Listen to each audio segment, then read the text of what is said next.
What if the most terrifying monster isn't a stranger lurking in the shadows, but the person you welcomed into your family? The one who smiles at your dinner table, the one you call son. Today, we're delving into a story so chilling, it will make you question everything you think you know about the darkness that can hide behind a familiar face. This is a story of love, betrayal, and an act so monstrous, it almost defies belief. Before we unravel this nightmare, do me a favor and hit that subscribe button and ring the bell for notifications. You won't want to miss the shocking conclusion to this case. The first time Eleanor met David, she had been cautiously optimistic. Her daughter, Clara, had always been a whirlwind of emotion and artistic passion, a stark contrast to Eleanor's own measured and pragmatic approach to life. Clara had a history of falling for men who were, in Eleanor's private opinion, entirely unsuitable. Brooding musicians who couldn't hold a job, self-proclaimed poets who lived off instant noodles and borrowed dreams. But David was different. He was a financial analyst, a man who spoke in certainties and dressed in tailored suits that whispered of quiet success.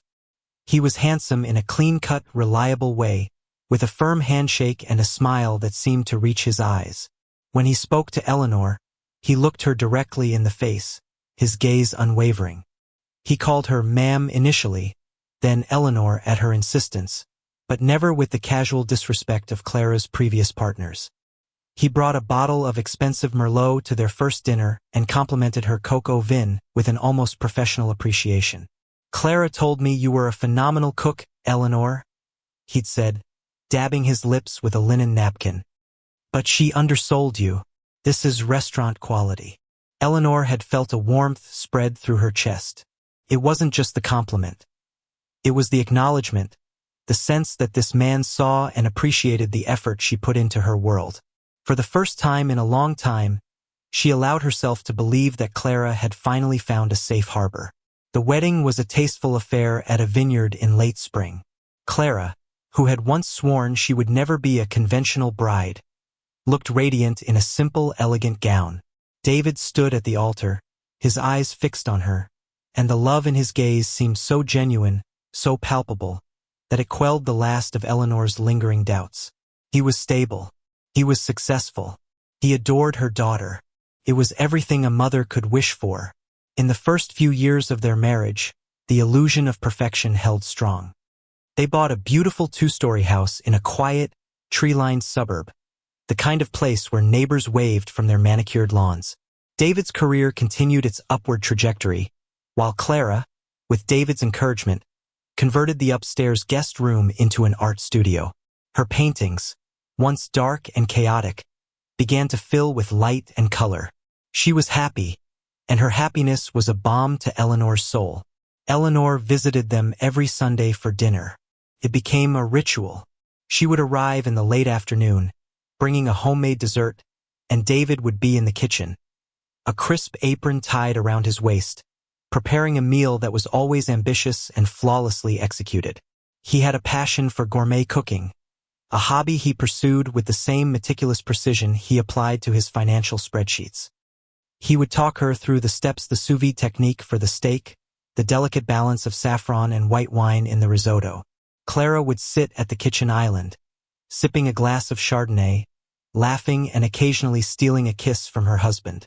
To Eleanor, these Sundays were idyllic snapshots of the life she had always wanted for her daughter. But sometimes, in fleeting moments, a crack would appear in the perfect veneer. She noticed, for instance, how David's compliments to Clara often carried a subtle barb. "That's a beautiful new dress, sweetheart," he might say. "I'm glad you're finally moving past your bohemian phase." Or, after Clara proudly showed off a new painting, he would tilt his head and remark, "The colors are very vibrant. It will certainly brighten up a room. Maybe the guest bathroom." Clara would laugh it off, but Eleanor saw the flicker of hurt in her daughter's eyes before it was quickly extinguished. She also observed David's need for control. It was in the way he arranged the spice jars in alphabetical order, the way he insisted on loading the dishwasher himself because Clara never did it right. It was in the way he planned their vacations down to the minute, leaving no room for spontaneity. Clara, who had once backpacked through Southeast Asia on a whim, now had her life scheduled and curated by her husband. When Eleanor gently broached the subject, Clara was quick to defend him. "He just likes things to be organized, Mom," she'd said, her tone a little too bright. "It's how his mind works. It's actually very calming. He takes care of everything, so I don't have to." Eleanor wanted to believe her. She truly did. But the man who presented as a pillar of strength and reliability began to feel more like a gilded cage. The change became more pronounced in their 4th year of marriage. David was passed over for a promotion at work, a blow to his ego that he seemed incapable of processing. He grew quieter, more brooding. The Sunday dinners became less of a celebration and more of a performance. David would still cook, but the joy was gone, replaced by a grim, almost obsessive focus. He would spend hours on a single dish, his jaw tight with concentration, and the air in the kitchen would be thick with unspoken tension. Clara, in turn, seemed to shrink. She painted less, her studio gathering a thin layer of dust. She started calling Eleanor more often, her conversations circling around innocuous topics, but laced with a current of anxiety that her mother couldn't quite pinpoint. She would ask about Eleanor's garden, her book club, anything to avoid talking about her own life. One Sunday, Eleanor arrived to find the house unusually quiet. She found Clara in the living room, curled up on the sofa, a book lying unread in her lap. Her face was pale, and there was a faint, purplish bruise on her wrist, which she quickly tried to hide with the sleeve of her sweater. "Clara, what happened?" Eleanor asked, her voice sharp with alarm. "Oh, it's nothing, Mom," Clara said, forcing a smile. "I'm just clumsy. I bumped into the doorframe." The excuse was so flimsy, so transparent, that it sent a chill down Eleanor's spine. David emerged from the kitchen just then, wiping his hands on his apron.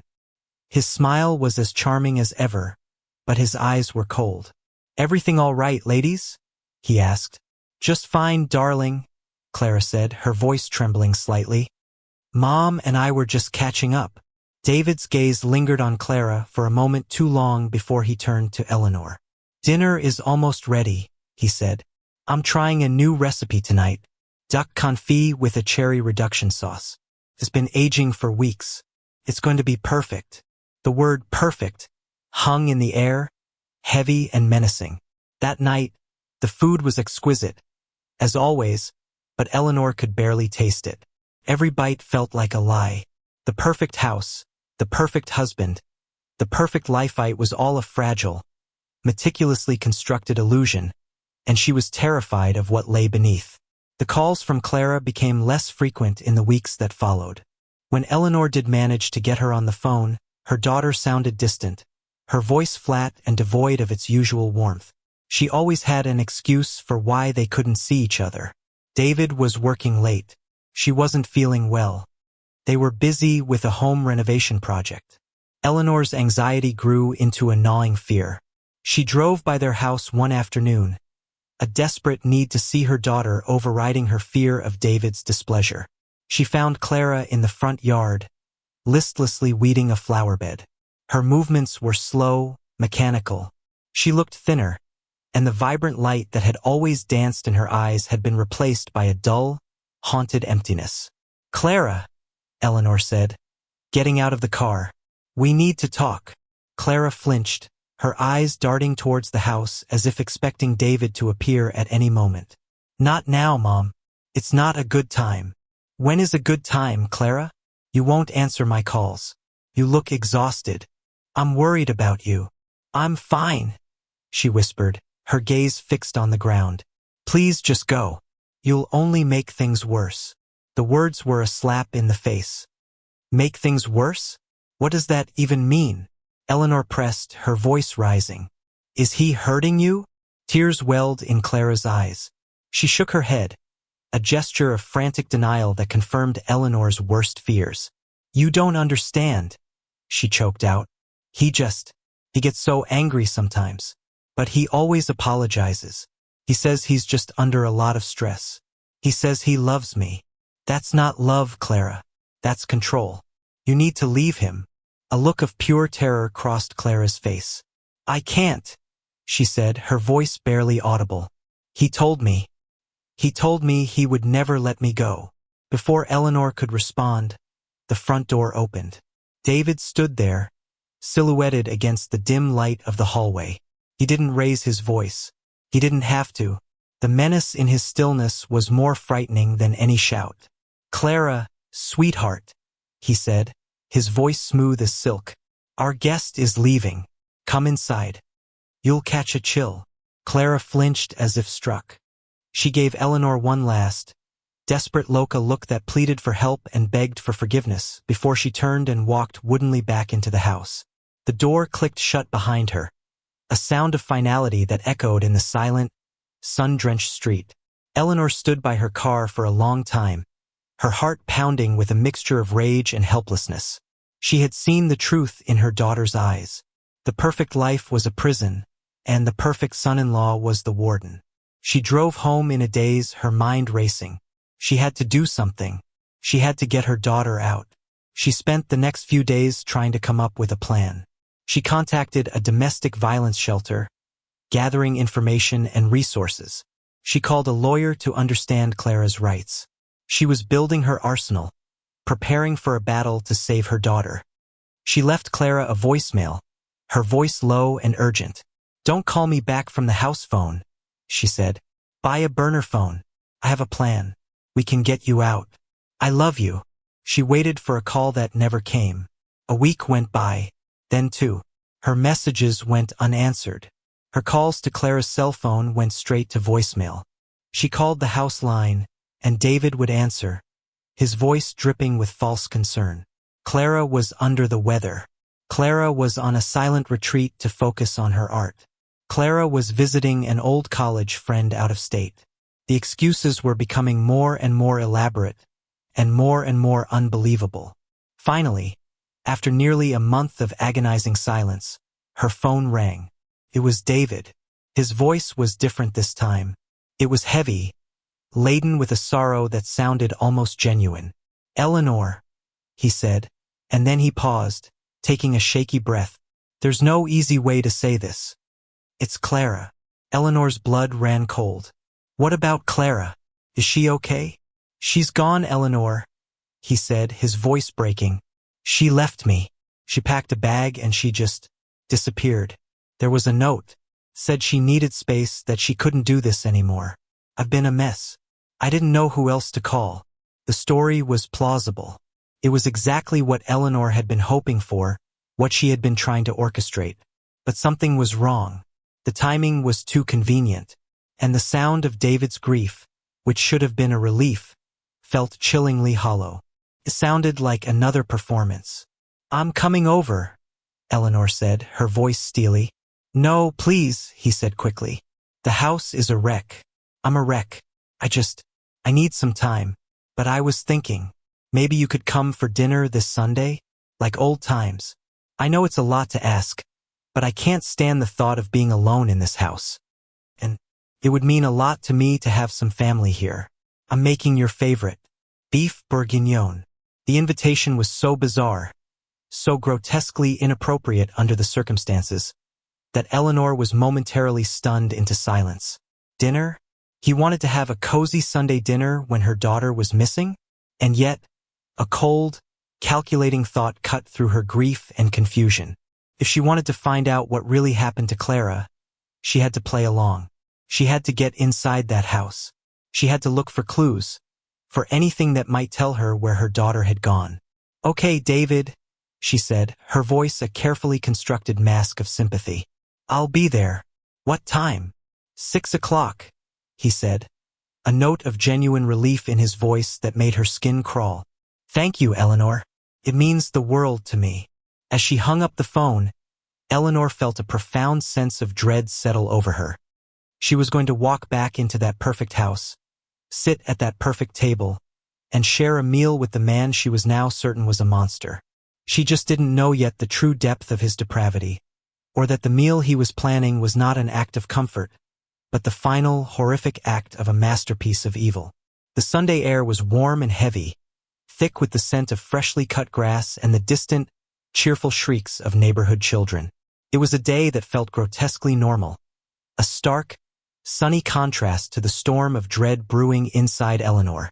As she pulled up to the house, she saw that the lawn was perfectly manicured, the flower beds bursting with vibrant, colorful blooms.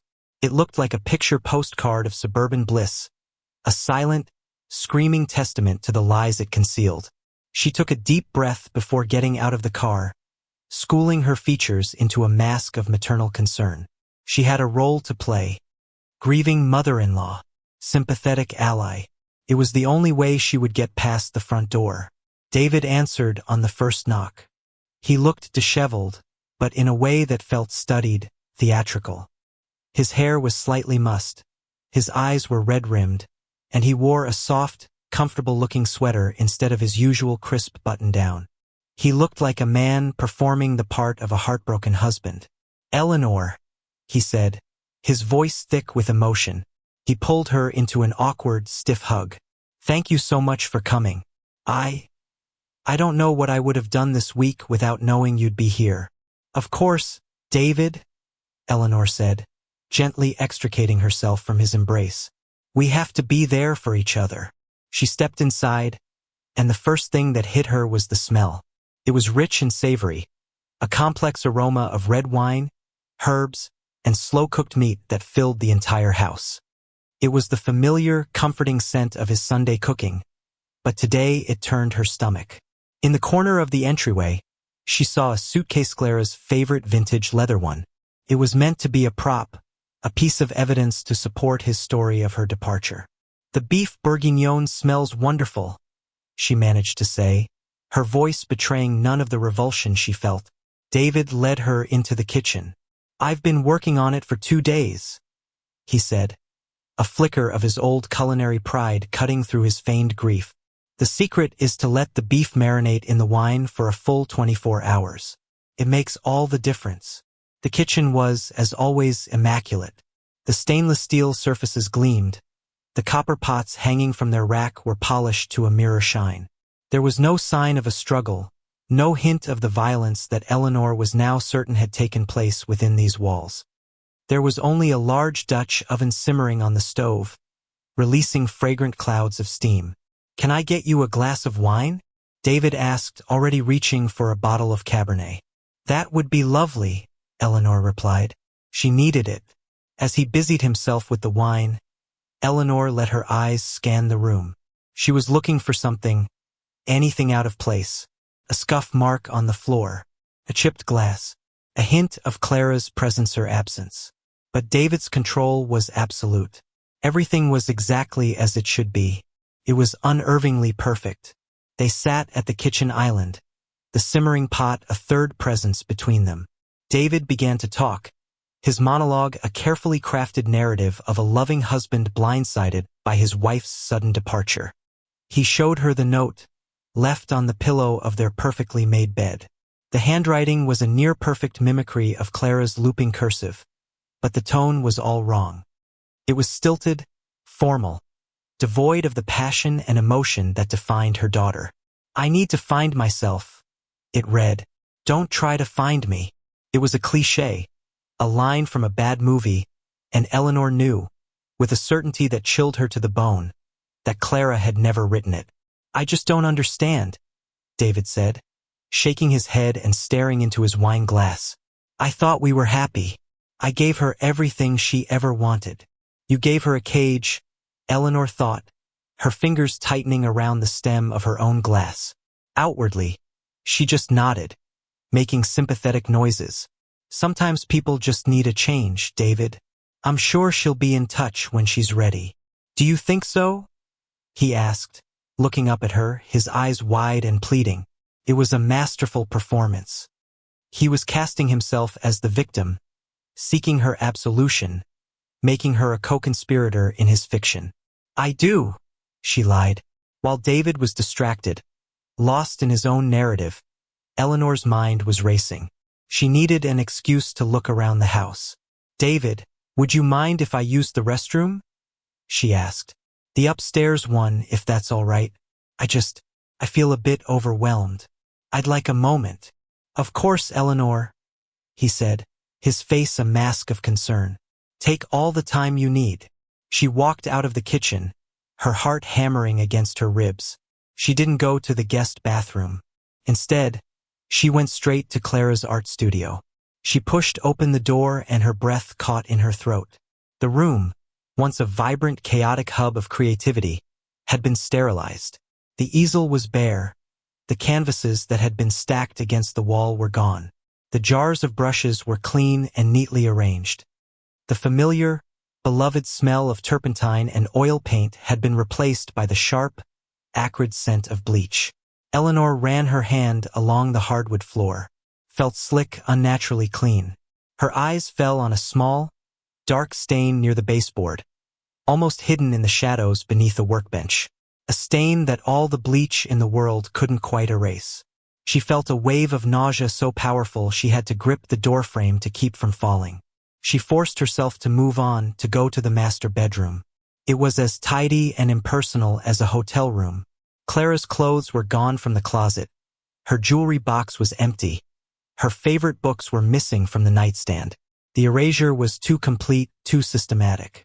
A person leaving in emotional turmoil might pack in a hurry, leaving behind things of sentimental value. This was not a departure. It was an obliteration. Her time was running out. She quickly went into the master bathroom. She opened the medicine cabinet, the linen closet, looking for anything David might have missed. Nothing. Then, as she was about to leave, her eyes were drawn to the heavy, porcelain lid of the toilet tank. On a desperate, gut-wrenching impulse, she lifted it. Tucked inside, in a waterproof plastic bag, was Clara's cell phone and her wedding ring. Eleanor's blood turned to ice. This was it. The proof. Clara would never have left without her ring. She never took it off. And leaving her phone behind? It was a lifeline she would never have abandoned willingly. David hadn't just erased her from the house.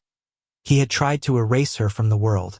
She slipped the ring onto her own finger, hiding it beneath her own wedding band, and tucked the phone into the waistband of her slacks, her sweater hiding the bulge. Her hands were trembling so violently she could barely replace the heavy lid.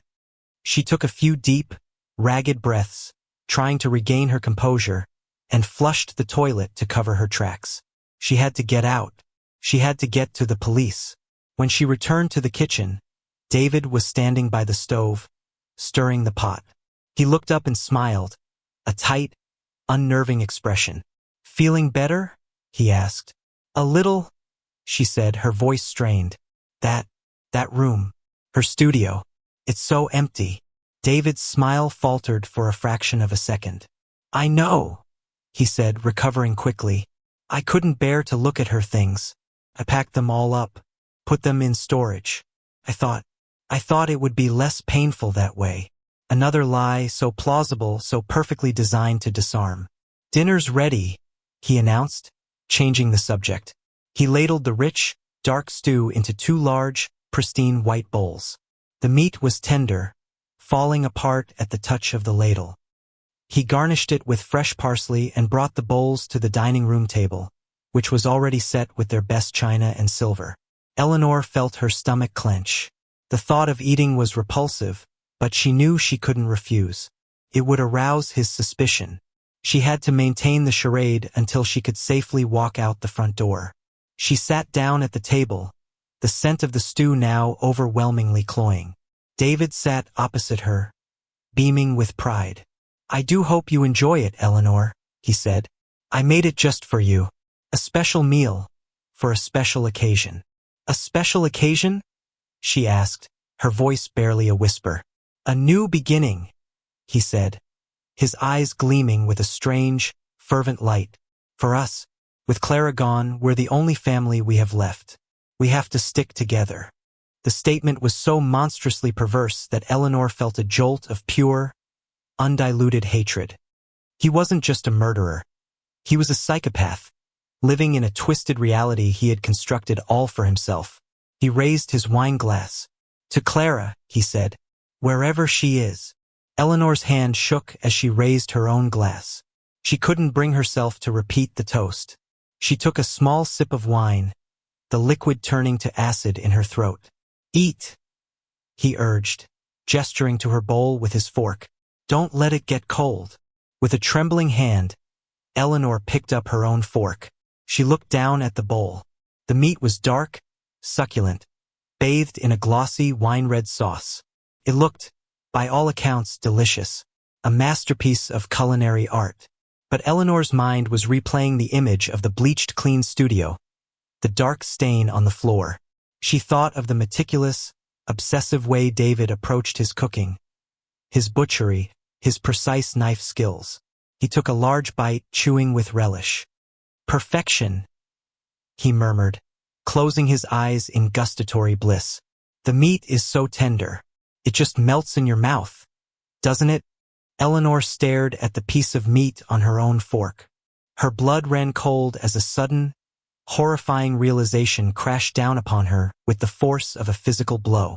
A realization so unthinkable, so utterly beyond the pale of human comprehension, that her mind reeled and the room began to spin. The beef. He had said he was making beef bourguignon. But this meat, this texture was different, softer, paler than it should be. She thought of the weeks of silence, the meticulous cleaning of the house, the complete and utter disappearance of her daughter, a woman who had, in the end, been consumed by this perfect house, this perfect marriage. Consumed. He hadn't just murdered her daughter. He hadn't just disposed of the body. He had processed it. He had used his culinary skills, his butcher's precision, to commit the ultimate act of desecration. The secret ingredient in his masterpiece, the tender meat that melted in the mouth. It was Clara. The fork fell from her hand, clattering against the china plate with a sound that seemed to echo in the suddenly silent room. The air was sucked from her lungs. A primal scream built in her throat, a wave of horror so immense it threatened to shatter her sanity. David stopped chewing. He looked at her, his head tilted to one side. The charming mask was gone. In its place was a cold, reptilian emptiness. He knew that she knew. "Is something wrong, Eleanor?" he asked, his voice chillingly calm. "Don't you like it? I made her just for you." For a paralyzing moment, time seemed to freeze. The scent of the stew, once just nauseating, was now the smell of a tomb. The gleaming dining room was a mausoleum.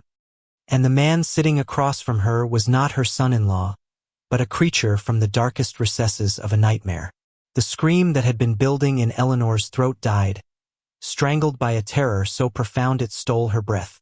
Her mind, in a desperate act of self-preservation, retreated into a cold, clear, calculating space. Screaming would get her killed. Fighting was futile. Her only weapon was the one thing he didn't expect: her composure. She forced her lips into a weak, trembling smile. "No, David, it's delicious," she said, her voice a hoarse whisper. "It's just so rich. I think I ate too much bread earlier." It was a pathetic excuse, but it was all she could muster. She picked up her fork again, her hand shaking so violently she could barely hold it. She had to pretend. She had to eat a bite. If she didn't, he would know for certain that his secret was out. The thought of putting that fork in her mouth, of tasting the unimaginable, sent a wave of bile rising in her throat.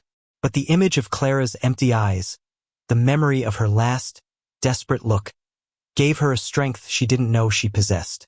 She was no longer just a mother in grief. She was an instrument of vengeance. She managed to spear a small piece of carrot, avoiding the meat, and brought it to her lips. She chewed mechanically, the flavor turning to ash in her mouth. She swallowed, the effort of it monumental, a physical act of defiance against her own body's revolt. David watched her, his eyes narrowed, searching her face for any sign of deception. He was a predator, sensing a change in his prey. The apathetic, heartbroken husband was gone, replaced by the cold, meticulous analyst who had planned every detail of this monstrous act. "I'm so glad you like it," he said, his voice losing its feigned warmth and taking on a flat, metallic tone. "I took great care with the preparation. It's important to treat the ingredients with respect, to not let anything go to waste." The veiled confession, the sheer audacity of his words, was another psychological blow. He was toying with her, enjoying her terror. Eleanor knew she couldn't stay at that table a moment longer. "David," she said, pressing a hand to her chest. "I'm so sorry, but I feel quite unwell. I think the shock of this whole week is finally catching up to me. I need to go home and lie down." She started to rise, but he was on his feet in an instant, his chair scraping loudly against the polished floor. He moved around the table, his movements swift and unervingly silent. He placed a hand on her shoulder, his grip surprisingly strong, pressing her back down into her seat. "Nonsense, Eleanor," he said, his voice a low, menacing purr. "The meal isn't over. You haven't even tried the main course. You wouldn't want to be rude, would you? After all the trouble I've gone to." Panic, cold and sharp, pierced through her forced composure. The front door seemed a million miles away. Her phone, with its precious text messages to the police that she had yet to send, was a useless weight in her waistband. He was standing behind her now, his presence a suffocating blanket of menace. I really must go," she stammered. "You're not going anywhere," he said, his voice dropping to a whisper right beside her ear. "You know, I was always fond of you, Eleanor. You're smart. Much smarter than Clara was. She was so emotional, so chaotic. She didn't appreciate order. She didn't appreciate everything I did for her. But you do. I can see it in your eyes. You know what I did. And I think a part of you is impressed." His madness was complete. He was no longer trying to hide his crime. He was boasting about it, seeking validation for his grotesque masterpiece. It was this vanity, this supreme arrogance, that gave Eleanor her opening. She let out a small, choked sob. It wasn't entirely an act. "How could you, David?" she whispered, turning her head to look up at him, her eyes wide with a carefully calibrated mixture of horror and fascination. "She was your wife." His expression softened. He had mistaken her terror for awe. "She was an ingredient, Eleanor. An ingredient in a life that wasn't perfect. I am a perfectionist. I simply removed the imperfection. And in the process, I created something beautiful. Something we could share. A final communion." As he spoke, lost in his own psychopathic monologue, his grip on her shoulder relaxed fractionally. It was now or never. With a surge of adrenaline, Eleanor shoved her chair back, aiming for his shins. The blow was clumsy, but it caught him off guard, causing him to stumble. In that split second, she was up and running. Not for the front door would be on her before she could unlock it, but back towards the kitchen. She burst through the door, her mind racing. A weapon. She needed a weapon. Her eyes landed on the heavy butcher's block on the counter. The set of gleaming, professional-grade knives nestled within it. The very tools he had used. She grabbed the largest one, a heavy cleaver, just as David appeared in the doorway.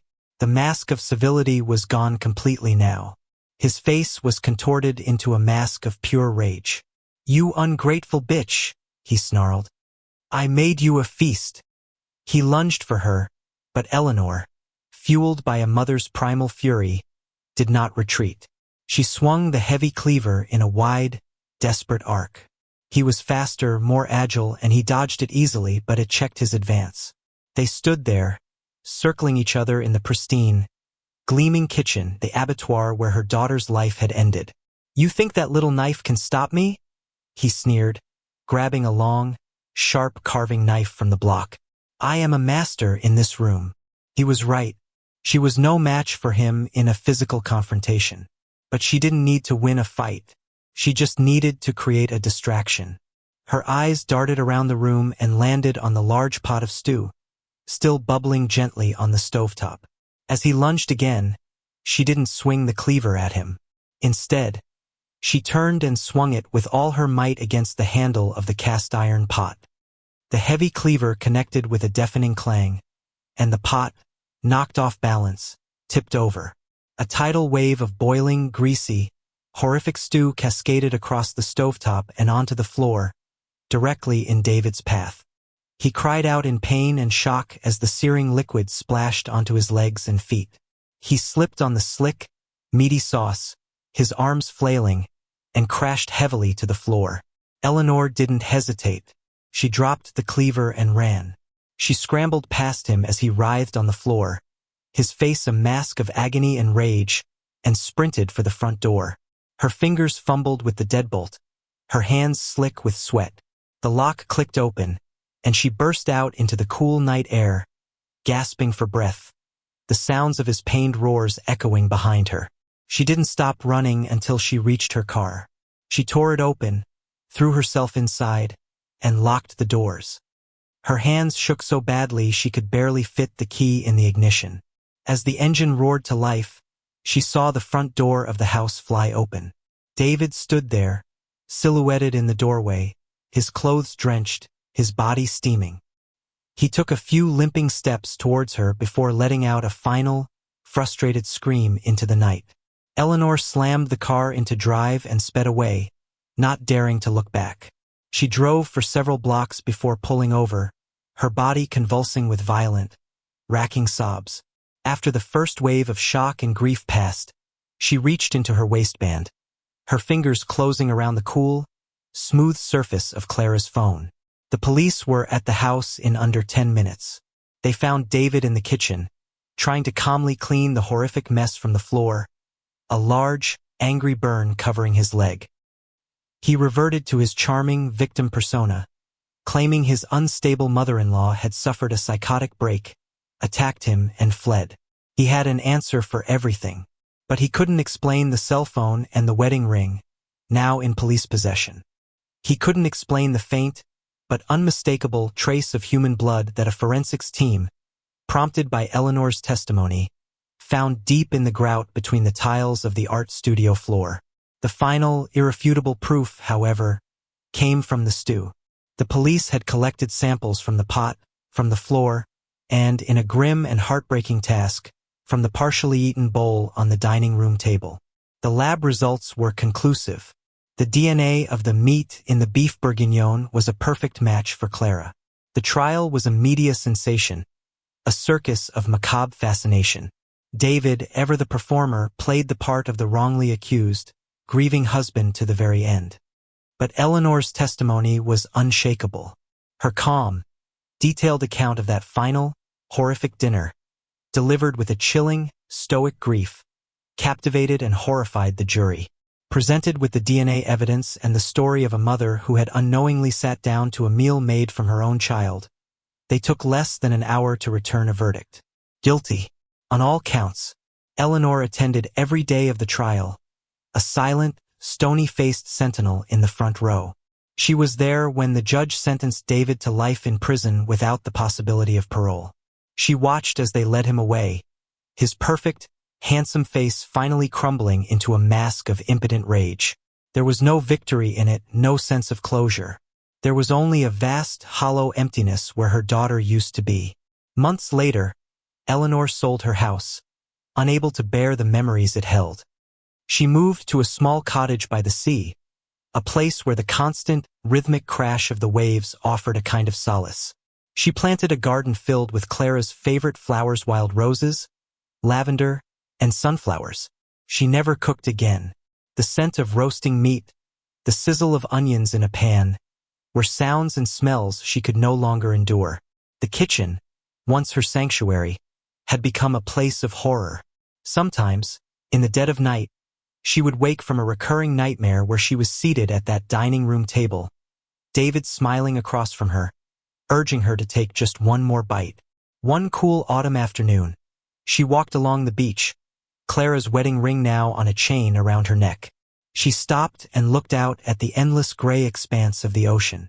She had found justice for her daughter, but it was a bitter, unsatisfying thing.